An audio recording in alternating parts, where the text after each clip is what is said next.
안녕하십니까. 어깨건강TV 명의초대석 시간이 왔습니다. 저희는 사회를 맡은 임태강입니다. 안녕하십니까. 사회를 맡은 김정현입니다. 네, 오늘의 주제는 아마 젊은 분들 특히 정말 관심이 많으실 것 같습니다. 어깨 탈구, 어깨가 빠졌어요. 굉장히 괴롭고 힘든 상태죠. 특히 재발하는 그런 경우가 너무 많기 때문에 한 번 빠지면 또 빠진다. 진짜 그런지 이런 것도 자세히 저희가 알아보는 시간을 준비했습니다. 어깨관절 탈구로 주제를 정했을 때 저희가 만장일치로 이분을 꼭 모셔야 된다 결정했죠. 그렇죠. 예. 누가 오시는 거죠? 탈구의 대가 네. 신상진 교수님을 모시고 얘기를 들어보는 시간을 갖도록 하겠습니다. 교수님 안녕하셨습니까? 네. 안녕하십니까. 네. 이대서울병원 정형외과 신상진입니다. 이렇게 초대해 주셔서 감사합니다. 이제 어깨 탈구 불안정성에 대한 이야기를 나눌 텐데 이 어깨 불안정성, 탈구 질환에 대해서 특히 관심을 많이 가지게 된 어떤 계기가 있으신가요? 제가 있던 병원 옆에 한강 지류가 흘러요. 네.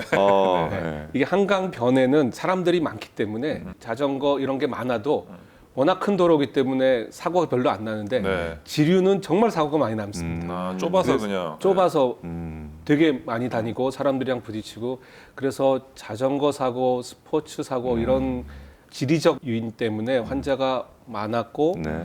처음에 환자들이 왔는데 저도 어떻게 해야 될지 모르겠는 거예요. 그러니까 논문들을 찾아봐도 다 각자 이론이 있고 그래서 저도 저 나름대로 환자들을 기반으로 이런저런 연구를 하다 보니까 환자들도 또 많아지고 여기에 관심을 갖게 된 것 같습니다. 네.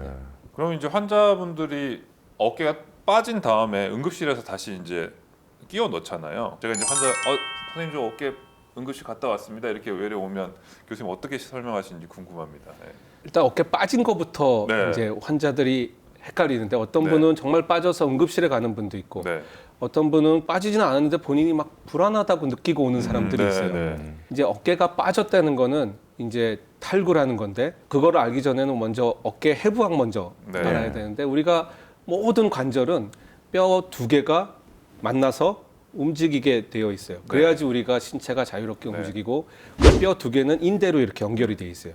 어깨도 마찬가지예요. 우리 팔이 잘 움직이게 하기 위해서 팔이 끝에 되면은 이렇게 동그란 뼈로 생겨 있고 그거에 상응하게 우리 몸에서 동그란 뼈가 잘 움직이게 해주는 견갑골이라는 접시 모양의 뼈가 이렇게 이상한 모양으로 네. 이렇게 두 개가 관절을 이루고 있고 당연히 인대로 연결이 돼 있고 탈구라는 거는 어깨 팔뼈가 어깨 관절에서 완전히 나가는 걸 의미해요. 이게 완전히 나가면 다시 혼자 못 집어넣어요. 병원에 가서 넣는다든지 네. 주변 사람들이 어떻게 빼가지고 다시 껴주는 그게 이제 탈구고 네. 그런 히스토리 없이 그냥 내가 불안해요 그런 거는 어깨 관절에서 팔뼈가 살짝 나갔다 오는 사람들이 이제 불안정성인 거예요. 네.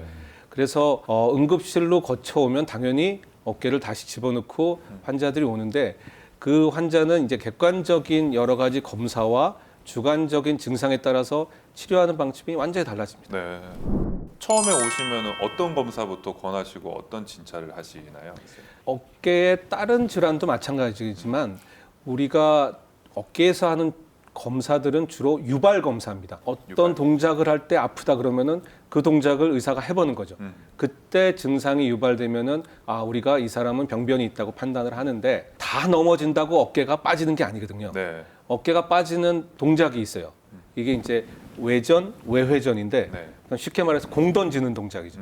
이런 동작을 할 때 갑자기 팔이 뒤로 제껴지거나 몸이 앞으로 제껴지거나 하면 팔이 빠져요. 네. 쉽게 말하면은 농구할 때 슛할 때 뭐 블로킹하면서 팔과 팔이 겹친다든지 뭐 중간 정도 높이에서 떨어질 때 팔을 짚고 몸이 제껴진다든지 그러면은 아까 말씀드렸던 팔뼈가 어깨 관절에서 빠지게 됩니다. 그때 빠질 때 또 인대를 찢으면서 빠지게 되죠. 그게 이제 유명한 방카트 병변이라고 그 어깨 앞쪽에 있는 인대가 찢어지면서 빠지는 걸 발견하신 분이 영국에 이제 닥터 방카트란 분이어서 방카트 병변을 의미하게 되는 거예요. 아까 말씀하셨듯이 어깨 빠진 분들은 젊은 환자분들이 많기 때문에 다 인터넷을 찾아보고 오세요. 그래서 이제 대화가 되게 수준이 높아요. 환자분이 와서 저는 방카트 병변이 있나요? 그러면 환자분이 먼저 말씀. 방카트 병변 어떻게 아시죠? 저도 다 압니다. 한편으로는 좋긴 한데 네. 그런 이제 병변이 있어서 우리가 검사도 이렇게 빠졌던 분들은 똑같이 이런 자세에서 약간 힘을 줘봅니다. 그걸 우리가 어프리엔션 테스트, 불안 유발 검사죠. 이렇게 했을 때 환자가 아파하거나 아니면은 아파하지는 않는데 환자분이 불안해요, 빠질 것 같아요. 아니면 좀 둔하신 분들이 있어요. 그럼 본인은 느낌은 없는데 몸이 먼저 여기서 근육이 딱 힘을 줘요. 그러면 저는 느낄 수 있거든요. 불안한데, 저는 괜찮은데요. 아니야, 당신 몸이 불안하다고 얘기하고 있어. 뭐 이런 식으로 얘기를 합니다. 그게 이제 유발 검사고, 아까 말했던 그런 탈구력이 없이 불안정성만 느끼는 그런 사람을 이제 살짝 빠지는 거를 우리는 의학용어로 이제 아탈구라고 하는데, 그런 분들은 선천적으로 관절이 느슨한 사람들이죠. 관절이 느슨한 사람들은 어떻게 검사를 하냐? 제일 쉬운 게 이제 엄지손가락을 네. 우리 팔뚝에 대보는 거예요. 김소장, 네. 우리가 정상, 어이 없는데. 우리가 정상, 네. 이게 닿는 분들이 꽤 많아요. 네. 네. 닿는 분들이 관절이 아주 느슨한 분들, 그분들은 이제 팔꿈치도 펴보세요. 그럼 이렇게 확 제껴지고 피부도 잘 드러나고 그런 건 이제 선천적인 사람들입니다. 쉽게 말하면 우리 서커스 볼 때 조그만 꼬마 소녀가 이런 조그만 박스에 막 꼬깃꼬깃 들어가면서 웃는 친구들이 있어요. 그런 친구들이 관절이 느슨해서 본인 스스로 이렇게 삭삭삭 빼면서 들어가는 거거든요. 그거를 상상하시면 됩니다. 그래서 빠진 히스토리 없이 내가 불안정성을 느끼는 분들은 이런 검사들을 한번 해보시고 관절이 본인이 느슨한지 아닌지 판단할 수가 있는 겁니다. 네. 교수님 그러면 어깨가 한번 빠졌어요. 빠지면 또 빠지나요 하면서 이렇게 걱정하시는 분들이 많죠. 교수님 어떻게 설명해 주시는지. 저 경험도 그렇고 학회에서 여러 논문도 그렇고 네.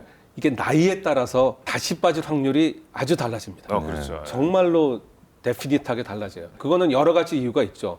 일단은 20대와 50대. 20대가 한 번 빠졌을 때 다시 빠질 확률은 한 90%. 네. 네. 네. 50대가 한 번 빠졌을 때 다시 빠질 확률은 한 10%. 네. 네. 왜냐하면은 20대, 50대의 활동이 다르고 저만 해도 운동 잘 안 하거든요. 네. 20대한테 뭐 운동하지 마세요. 이거는 말도 안 되는. 그리고 인대나 근육 같은 거에 이제 탄성. 나이가 들면 탄성은 떨어지고 네. 젊은 친구들은 탄성이 많고 네. 그런 것 때문에 나이별로 이제 환자한테 당신이 처음 빠졌으니까 앞으로 빠질 확률은 얼만큼 됩니다. 환자랑 대화하는 것도 있고 객관적으로 이제 MRI 보는 게 있잖아요. 네. MRI 상에서 아까 말했던 단순히 인대만 찢어지면 그런 확률인 거고 이제 너무 심하게 빠지면 인대도 찢어지고 앞에 있는 뼈도 약간 네. 상합니다. 그런 사람들은 더 불안정하기 때문에 더 빠질 확률이 많죠. 그래서 뼈는 괜찮고 인대만 있으니까 당신이 빠질 확률은 뭐 몇 퍼센트, 몇 퍼센트 나이에 따라서 또 뼈가 같이 부러졌으면은 빠질 확률이 더 높다. 그렇죠. 그렇게 네. 설명을 합니다. 근데 궁금해하시는데. 저는 좀 더 그 전에 궁금한 게 그럼 처음 빠지신 환자분들 다 MRI 찍으시나요? 그 판단하기 전에 그렇네. 일단 MRI는 찍어요. 무조건. 네. 네. 환자들도 젊은 분들이 많기 때문에 네. 궁금해합니다. 네. 내가 빠졌는데 얼마나 상해 있고 음. 얼마나 문제가 있는 건지 그렇게 알고 싶어하는 분들이 많고 나도 일단은 수술을 안 하더라도 MRI로 대충 판단을 할 수 있기 때문에 네. MRI는 반드시 찍는 게 좋습니다. 네.